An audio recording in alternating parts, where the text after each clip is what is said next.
امید ہے آپ سب خیریت سے ہوں گے۔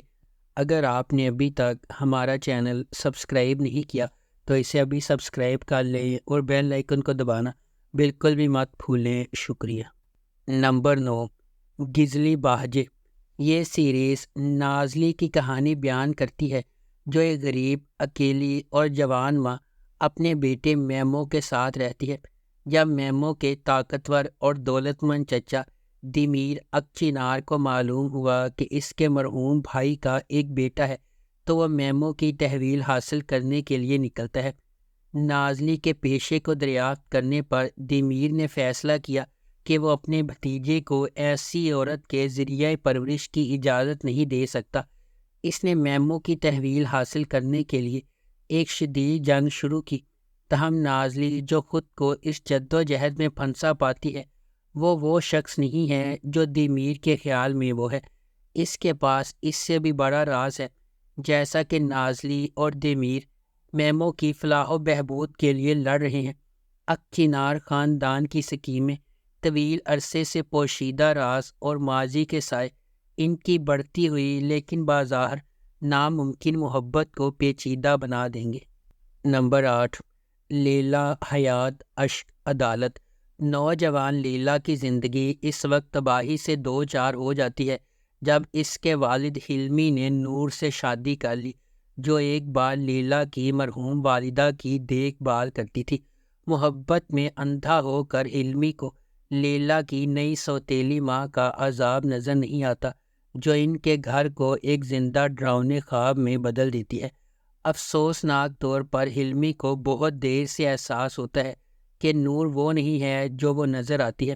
اپنی غلطی کی قیمت اپنی زندگی سے ادا کر رہی ہے۔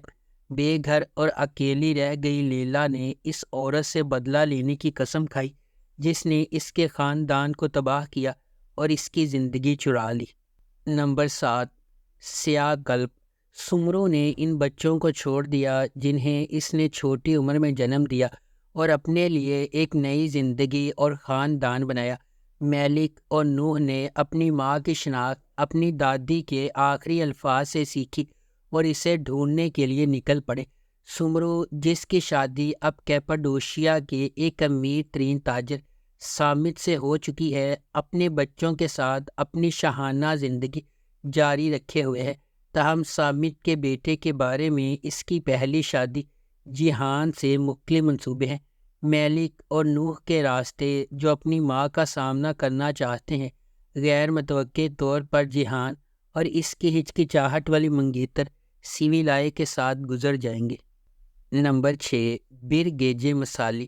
ماہر، جس کے والد کو دنیزلی شہر میں کرشد کلیمچی نے قتل کر دیا تھا، 20 سال بعد ایک پولیس انسپکٹر کے طور پر واپس آیا، جو اپنے والد کی موت کا بدلہ لینے کے لیے پرعزم ہے۔ اپنے پہلے دن واپسی پر اس کا کرشد کی بیٹی جان فضا نامی ایک مسحور کن لڑکی سے سامنا ہوا اور وہ فوری طور پر اس کی محبت میں گرفتار ہو گیا۔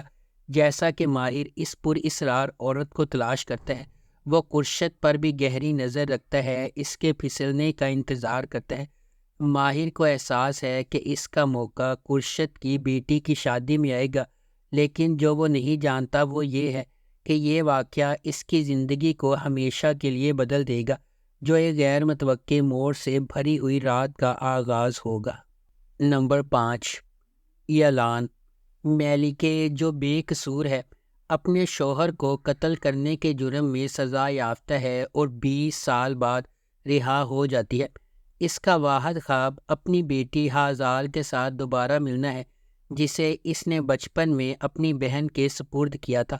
تاہم میلکے نہ صرف باہر اپنی بیٹی کا انتظار کر رہی ہے، بلکہ جھوٹ سے بنی ایک نئی جیل کا بھی انتظار کر رہی ہے۔ جیسے جیسے میلکے ایک ایک کر کے اپنے سے کہے گئے جھوٹ کا پردہ فاش کرتی ہے، وہ یہ بھی سمجھ گئے گی کہ وہ کس قسم کے کھیل میں پڑ گئی ہے۔ دھیرے دھیرے اس لڑکی کے قریب پہنچتے ہوئے، جسے وہ برسوں سے کسی اور کو اپنی ماں کہہ رہی ہے، وہ بھی اپنے شوہر کے اصل قاتل کو بے نقاب کرنے کی پوری کوشش کرے گی۔ جھوٹ سے بنی اس کہانی میں سب سے زیادہ ضمیر والا، سب سے زیادہ رحم ہوگا اور سب سے زیادہ وفادار حقیقی غدار ہوگا۔ نمبر 4، قلب آذان۔ یہ سیریز ایماندار آدم کی پیروی کرتی ہے جو ٹیکسال میں ایک عام کلرک کے طور پر کام کرتا ہے۔ آدم نے اپنے بیٹے اردا کے لیے ایک حیرت کے ساتھ اپنی زندگی کو الٹا موڑ دیا۔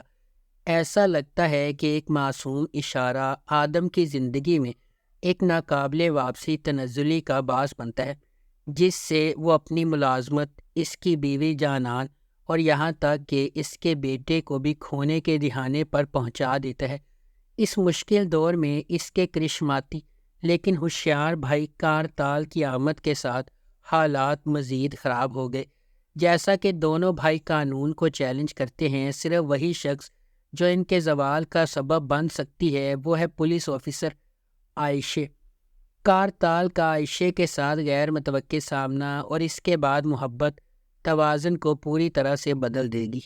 نمبر 3، بہار۔ بہار 20 سال پہلے میڈیکل اسکول سے گریجویشن کرتی ہے، لیکن اس نے میڈیسن میں کریئر بنانے کے بجائے گھریلو خاتون بننے کا انتخاب کیا۔ اس کی شادی کامیاب سرجن تیمور یاووزولو سے ہوئی ہے اور اس نے اپنی زندگی اپنے شوہر اور بچوں کے لیے وقف کر رکھی ہے۔ بظاہر خوش نظر آنے والا یاووزولو خاندان بہار کی بیماری سے ہل گیا ہے۔ بہار کے ڈاکٹر ایورن اسے بچانے کے لیے پرعزم ہیں اور کہتے ہیں کہ اس کا واحد حل جگر کی پیوند کاری ہے۔ خاندان میں واحد ہم آہنگ جگر تیمور کا ہے۔ یاووزولو خاندان کے لیے جن کا ایک بڑی حد سے تجربہ کیا جاتا ہے، کچھ بھی دوبارہ ویسا نہیں ہوگا۔ نمبر 2، انجی تانے لیری۔ اعظم جو اپنی بیوی اور 2 بچوں کے ساتھ خوشگوار زندگی گزار رہا ہے، ایک ادب کا استاد ہے جو اپنے طالب علموں کو پسند کرتا ہے۔ اس کی زندگی ایک ہی رات میں مکمل طور پر بدل جاتی ہے جب وہ اپنی بیوی کو قتل کرنے کے جرم میں جیل جاتا ہے۔ تاہم حقیقت کچھ اور ہے۔ اعظم کے پاس ایک بڑا راز ہے جو وہ کسی کو بتا نہیں سکتا۔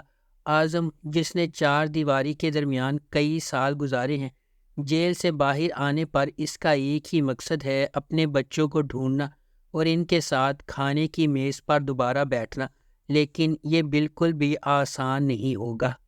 نمبر 1، قزل گونجالار۔ قزل گونجالار مریم کی دل خراش کہانی سناتا ہے، جس کی شادی ایک اسلامی فرقے میں 14 سال کی عمر میں ہوئی تھی اور اب وہ اپنی بیٹی زینب کو شیخ کے پوتے کی دلہن جیسی قسمت سے 2 چار ہونے سے روکنے کے لیے بہادری سے لڑ رہی ہے۔ اس کی بھابھی کی رہنمائی میں، جو فرقے کی ایک سابق رکن ہے، انہیں احساس ہوا ہے کہ انہیں فرقے کے طاقتور چنگل سے زینب کو بچانے کے لیے بھاگنا چاہیے۔